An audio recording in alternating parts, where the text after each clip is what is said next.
السلام علیکم، میں سمی ابراہیم ہوں اور آپ دیکھ رہے ہیں ہمارا یوٹیوب اور فیس بک چینل۔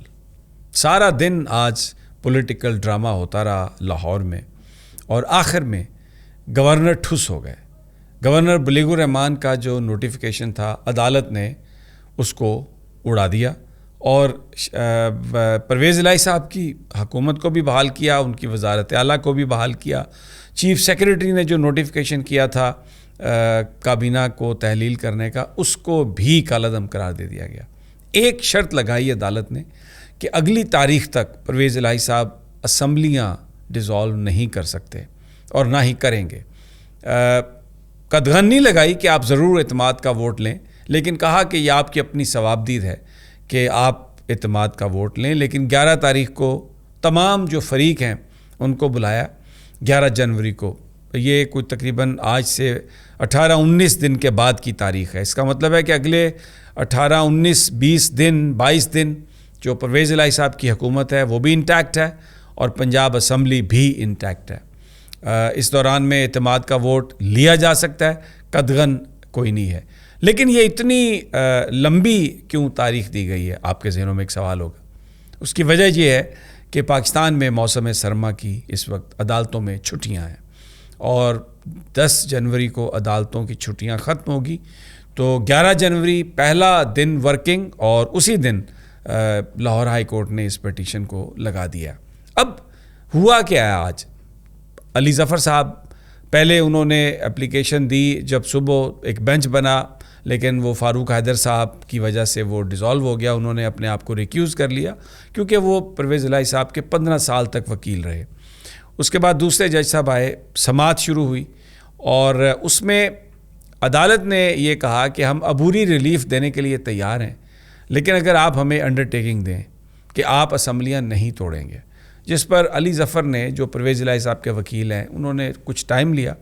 ٹائم کے بعد انہوں نے کہا کہ میرا کلائنٹ جو ہے وہ کہتا ہے کہ آپ حکم دے دیں، آپ کوئی فیصلہ کر دیں، ہم کسی طرح کی بھی انڈرٹیکنگ نہیں دیں گے۔ اس پر عدالت نے کہا کہ پھر ہم آپ کو ریلیف کیسے دیں؟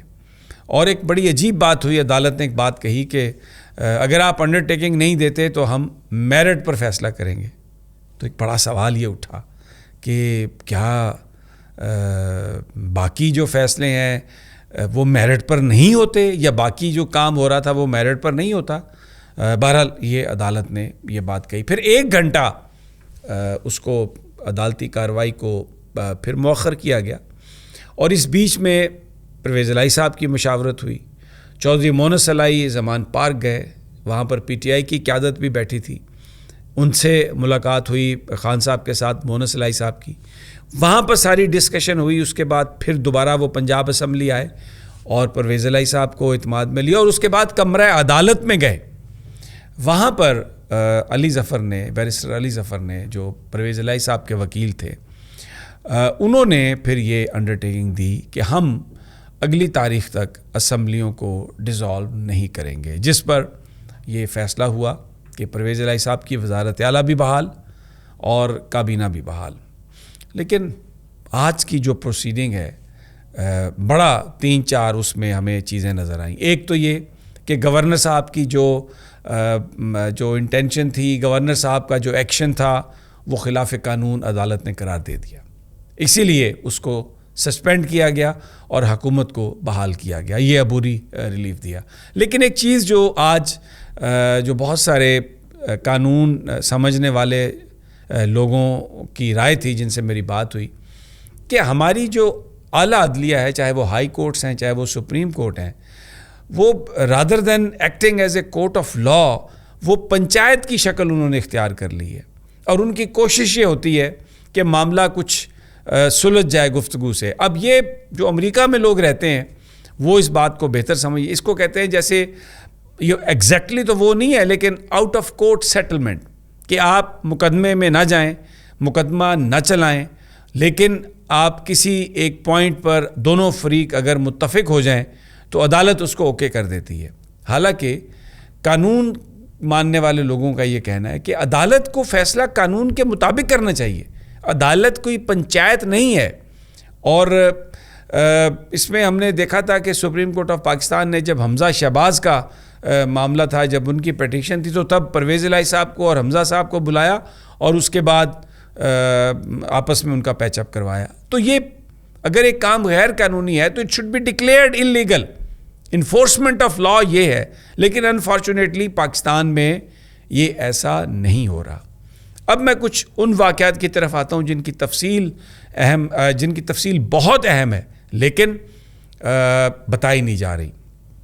میں نے اپنے پچھلے ویلاگ میں بھی کہا تھا کہ چیف سیکریٹری صاحب کیسے ممکن ہے کہ رات کو اگر 1 بجے اسمبلی اس کا حکومت کے ڈیزولیشن کا یہ نوٹیفیکیشن گورنر صاحب نے کہا ہے کہ جاری کریں، تو چیف سیکریٹری 2 گھنٹے 3 گھنٹے کے بعد ہی کر دے رات کو 2 3 4 بجے. یہ کیوں؟ یہ ایک جو صبح کا وقت جب جو عدالتی جو ٹائم ہے کام کا اس میں جاری ہونا چاہیے تھا، لیکن اس کی بڑی خوفناک تفصیلات ہیں. چیف سیکریٹری صاحب کو بتایا گیا، فواد چودھری صاحب نے بتایا اور بہت سارے لوگوں نے بتایا کہ ان کو کمرے میں بند کر دیا گیا. ان سے کہا گیا کہ آپ اس پر سائن کریں. چیف سیکریٹری صاحب کا یہ کہنا تھا کہ گورنر صاحب نے جو نوٹیفیکیشن کیا ہے اس پر میں سمجھتا ہوں کہ لیگل اوپینین لینی چاہیے کہ کیا یہ درست ہے، کیا اس پر ہمیں نوٹیفیکیشن جاری کرنا چاہیے. ان پر دباؤ ڈالا گیا، پھر انہیں کمرے میں بند کر دیا گیا. جب تک ان کے سگنیچر نہیں ہوئے اس وقت تک انہیں باہر جانے نہیں دیا گیا. تو یہ کس نے کیا سب؟ میں بھی یہ سوال جاننا چاہتا ہوں، آپ بھی یہ جاننا چاہتے ہیں. پتہ تو سب کو ہوگا کہ کون ہے. پنجاب کی بیوروکریسی میں شریف خاندان کا جو اثر و رسوخ ہے وہ ہم سب جانتے ہیں، لیکن یاد رکھیے کہ یہ لاہور تھا اور اس حوالے سے عمران خان صاحب بہت گفتگو کر چکے ہیں. یہ جو انویزیبل ہینڈ ہے کیا وہ تھا؟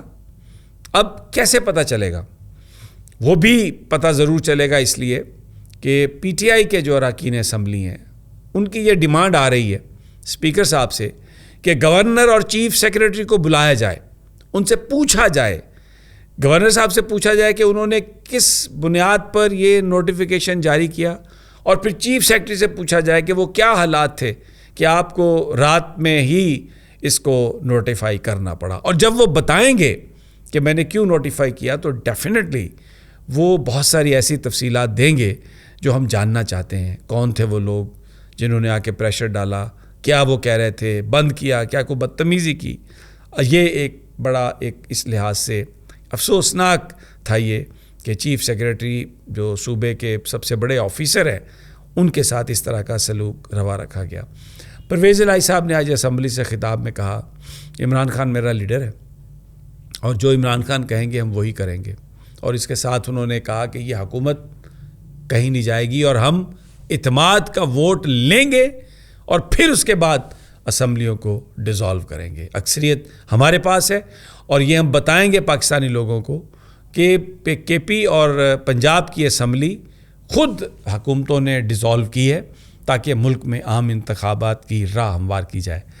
دوسری طرف آج پارلیمنٹ میں انتہائی عجلت میں اسلام آباد میں جو الیکشن ہو رہے ہیں بلدیاتی، ان کو ملتوی کرانے کے لیے لیجسلیشن کی گئی اور عدالت نے کہا کہ الیکشن کمیشن کے سامنے دونوں فریق چلے جائیں. لیکن اب مسئلہ یہ ہے کہ بھلے پارلیمنٹ کے دونوں سیشنز میں یہ اپروو ہو گئی ہے لیجسلیشن، لیکن یہ ایکٹ تب بنے گی، قانون تب بنے گی جب صدر مملکت اس پر سائن کریں گے. تو ذرائع ہمیں بتا رہے ہیں کہ صدر مملکت تو اگلے 20-25 دن اس پر سائن کرنے کے لیے آمادہ نظر نہیں آ رہے. تو پھر 27 دسمبر کو الیکشن کمیشن کے سامنے جو وفاق پیش ہوئے گا اور یہ کہے گا جی کہ ہم نے 100 یو سی سے اب 125 یو سیز کر دی ہیں اسلام آباد کی اور ہمیں اس کی ڈی لیمیٹیشنز اور وہ سب وہ کرنا ہے، تو کس بنیاد پر وہ کرنا ہے؟ وہ جو پارلیمنٹ نے قانون پاس کیا ہے اس وقت تک وہ قانون نہیں ہوگا، اس لیے کہ صدر صاحب کے سائن نہیں ہے. تو یہ جو پنجاب میں بھی بلدیاتی الیکشن سے جو اسلام آباد میں بھی جو بلدیاتی الیکشنز لوکل باڈیز سے جو یہ فرار ہونے کی کوشش کر رہے ہیں، اگر آئین اور قانون کے مطابق سب چلتا رہا تو یہ کوشش بھی ان کی ناکام ہوتی ہوئی مجھے نظر آ رہی ہے، کیونکہ اس وقت تک قانون یہ نہیں بنا ہوگا کیونکہ صدر صاحب سمری پر سائن نہیں کریں گے. اجازت دیجیے اگلی ویڈیو تک جلد ملاقات ہوگی. اللہ نے